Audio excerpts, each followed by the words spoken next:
Dizem que Jane Austen viveu uma vida pacífica. Apenas alguns de seus manuscritos permanecem e a maioria das suas cartas foi queimada ou fortemente editada por sua irmã Cassandra pouco antes de sua morte. Como resultado, detalhes conhecidos sobre ela são raros e inconsistentes. Bem-vindo ao Tudo é Vintage, seu canal de curiosidades históricas. No vídeo de hoje vamos falar da vida de uma das escritoras mais emblemáticas da história e como suas obras são atemporais e reconhecidas até hoje. Não deixe de se inscrever e apertar aquele like se os nossos conteúdos agradam você. Compartilhe com pessoas que também se interessam por temas assim. Vamos ao vídeo.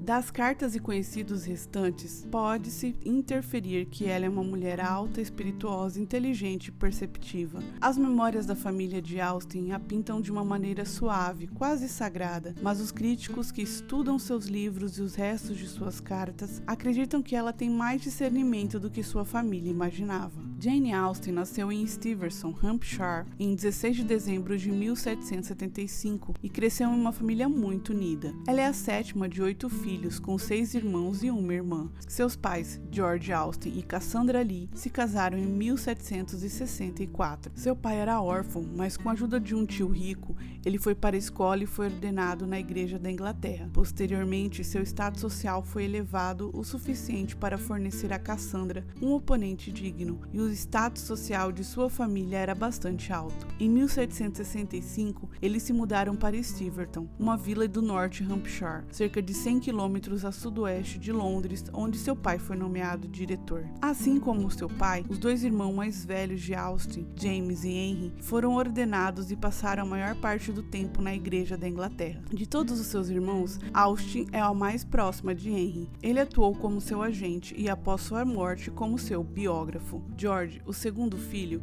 nasceu com deficiência mental e passou a maior parte de sua vida em instituições. O terceiro filho, Edward, foi adotado pelo primo rico de seu pai, Thomas Knight, e eventualmente herdou a propriedade Knight em Shetton, onde Austen mais tarde escreveu a maioria de seus romances. A única irmã de Austen, Cassandra, nasceu em 1773. Austen e Cassandra foram amigas íntimas e parceiras ao longo da vida. É das cartas restantes para Cassandra que os biógrafos reconstituem a vida de Austen. Quando Austen tinha 7 anos, ela e Cassandra foram enviadas para Oxford para a escola, mas depois de um tempo as meninas contraíram tifo e foram levadas de volta para Steventon. Quando Austen tinha 9 anos, elas frequentaram a Able School de Reading. Pouco depois de se matricularem, no entanto, as meninas desistiram porque o pai não podia mais pagar as mensalidades. Embora ela tenha completado sua educação formal, as meninas continuaram sendo educadas em casa com a ajuda de seu irmão e pai. Os Austens costumavam ler em voz alta uns aos outros. Isso evoluiu para uma esquete que Austen coescreveu. O trabalho da família Austen é exibido em seu celeiro, com a presença de familiares e alguns vizinhos próximos. Aos 12 anos,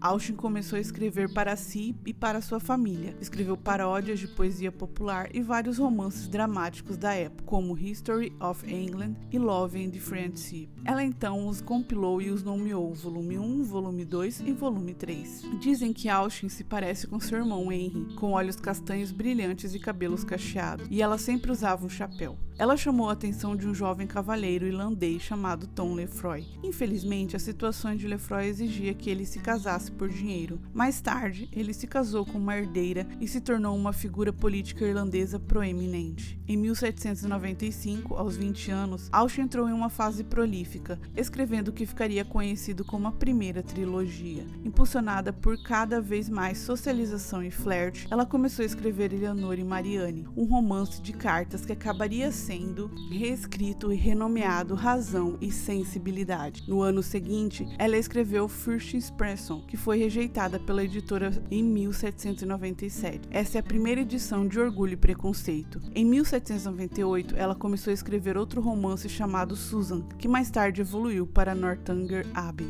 Os Austins viveram felizes para sempre em Stuyvesant até 1801, quando seu pai de repente anunciou que estava se mudando com a família para Bath. Austin não ficou feliz com a notícia. Na época, Bath era um resort com quase ricos, com muita fofoca e alpinistas sociais. No entanto, quando viajaram naquele verão, ela se apaixonou por um jovem clérigo, que prometeu encontrá-la no final da viagem. Alguns meses depois, ele adoeceu e morreu. Ela começou, mas não terminou o livro Watsons e teve dificuldade em se ajustar às demandas sociais. Ela aceitou uma proposta de casamento do filho de um velho amigo, Harris Bigwithers, mas mudou de ideia no dia seguinte. Alguns anos depois, em 1805, seu pai morreu e Jane, Cassandra e sua mãe não tinham dinheiro suficiente para viver confortavelmente. Como resultado, contou com a hospitalidade de amigos e familiares até ser transferida permanentemente para uma casa de campo em Chatham, Hampshire, de propriedade de seu irmão Edward Austin Knight. Lá, Austin embarcou no período mais produtivo de sua vida, publicando vários livros e completando sua segunda trilogia. Austin completou os rascunhos finais de Razão e Sensibilidade e Orgulho e Preconceito em 1811. Eles foram publicados logo depois, e ela imediatamente começou a trabalhar em Mansfield Park. Em 1814, Mansfield Park foi publicada e Emma foi feita. Por essa altura, a escrita de Austin ganhou algum reconhecimento, apesar do fato de que nem Razão e Sensibilidade, nem Orgulho e Preconceito foram publicados em seu nome. Austin começou a apresentar sintomas de doença enquanto escrevia seu último romance, Persuasão. Foi publicado com a abadia de Northanger após sua morte. Desconhecido na época, Austin teve a doença de Addison, com sintomas de febre, dor nas costas, náusea e pigmentação irregular da pele. Em seu leito de morte, quando sua irmã Cassandra perguntou se ela precisava de alguma coisa, ela pediu apenas a própria morte. Em 18 de julho de 1817, ela morreu acompanhada de sua irmã aos 41 anos. Quando perguntado por que o trabalho de Jane Austen é tão popular, Richard Jenkins, o autor de The Ivory Pen, An Appreciation, eu não sei falar inglês,